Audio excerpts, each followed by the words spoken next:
ಅಕ್ರಮವಾಗಿ ಒತ್ತುವರಿಯಾಗಿರುವ ಕೆರೆ ಕುಂಟೆ ಗೋಮಾಳ ಜಮೀನುಗಳನ್ನು ಯಾವುದೇ ಮುಲಾಜಿಲ್ಲದೆ ಸಂಬಂಧಪಟ್ಟ ಇಲಾಖೆ ಅಧಿಕಾರಿಗಳು ತೆರವುಗೊಳಿಸಲು ಮುಂದಾಗಬೇಕೆಂದು ಉಪ ಲೋಕಾಯುಕ್ತ ಕೆಆರ್ ಫಣೀಂದ್ರ ಅವರು ಅಧಿಕಾರಿಗಳಿಗೆ ಸೂಚನೆ ನೀಡಿದರು.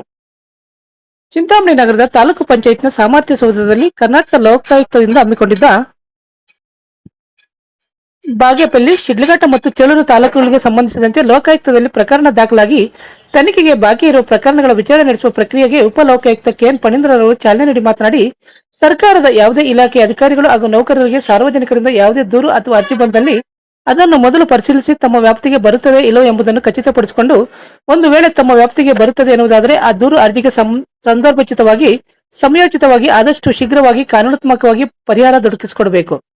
ಇಲಾಖೆಗೆ ಸಾರ್ವಜನಿಕರಿಂದ ದೂರು ಅಥವಾ ಅರ್ಜಿ ಬಂದಾಗ ಅದನ್ನು ಮೊದಲು ತಮಗೆ ಬರುತ್ತದೆ ಎಂಬುದನ್ನು ಸಂಬಂಧಪಟ್ಟ ಅಧಿಕಾರಿ ಅಥವಾ ಸಿಬ್ಬಂದಿ ಪರಿಶೀಲನೆ ನಡೆಸಿ ಖಚಿತಪಡಿಸಿಕೊಳ್ಳಬೇಕು. ಒಂದು ವೇಳೆ ಆ ದೂರು ಅಥವಾ ಅರ್ಜಿ ತಮ್ಮ ವ್ಯಾಪ್ತಿಗೆ ಬಂದಿದ್ದಲ್ಲಿ ಸಂಬಂಧಿಸಿದ ದೂರುದಾರರು ಅಥವಾ ಅರ್ಜಿದಾರರನ್ನು ಕರೆಸಿ ಸೂಕ್ತ ಮಾರ್ಗದರ್ಶನ ನೀಡಬೇಕೆಂದರು. ಈ ಸಂದರ್ಭದಲ್ಲಿ ಜಿಲ್ಲಾಧಿಕಾರಿ ಜಿ ಪ್ರಭು, ಜಿಲ್ಲಾ ಪಂಚಾಯತ್ ಮುಖ್ಯ ಕಾರ್ಯನಿರ್ವಹಣಾಧಿಕಾರಿ ಡಾಕ್ಟರ್ ವೈ ನವೀನ್ ಭಟ್, ಹಿರಿಯ ಸಿವಿಲ್ ನ್ಯಾಯಾಧೀಶರಾದ ಕಿರಣ್ ಎಂ ಪಾಟೀಲ್, ಜಿಲ್ಲಾ ಕಾನೂನು ಸೇವೆಗಳ ಪ್ರಾಧಿಕಾರದ ಸದಸ್ಯ ಕಾರ್ಯದರ್ಶಿ ಹಾಗೂ ಹಿರಿಯ ಸಿವಿಲ್ ನ್ಯಾಯಾಧೀಶ ಶಿಲ್ಪಾರ, ಲೋಕಾಯುಕ್ತ ಎಸ್ಪಿ ಆಂಟೋನಿ ಜಾನ್, ಡಿವೈಎಸ್ಪಿ ವೀರೇಂದ್ರ, ವಿವಿಧ ಇಲಾಖೆಗಳ ಜಿಲ್ಲಾ ಮತ್ತು ತಾಲೂಕು ಮಟ್ಟದ ಅಧಿಕಾರಿಗಳು, ಸಾರ್ವಜನಿಕರು ಉಪಸ್ಥಿತರಿದ್ದರು.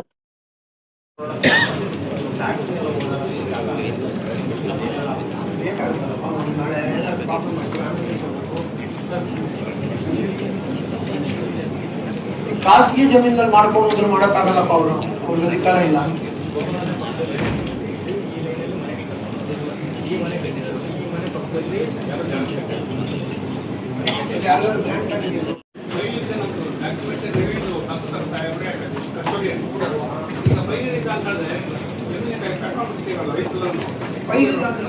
ಅಲ್ಲ,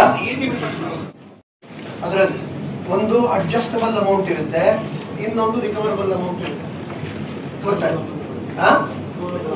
ರಿಕವರಬಲ್ ಅಮೌಂಟ್ ಅನ್ನ ಒಂದು ಕಮಿಟಿ ಕಾನ್ಸ್ಟಿಟ್ಯೂಟ್ ಮಾಡಿ ಅದನ್ನ 15 ದಿವಸಕ್ಕೋ ತಿಂಗಳು ಒಂದ್ಸರಿ ಮೀಟಿಂಗ್ ಮಾಡಿ ಏನೇನು ಕ್ರಮ ತಗೊಂಡಿದ್ದಾರೆ ಅಂತ ಅಡಾಕ್ ಕಮಿಟಿ ಮಾಡಬೇಕು.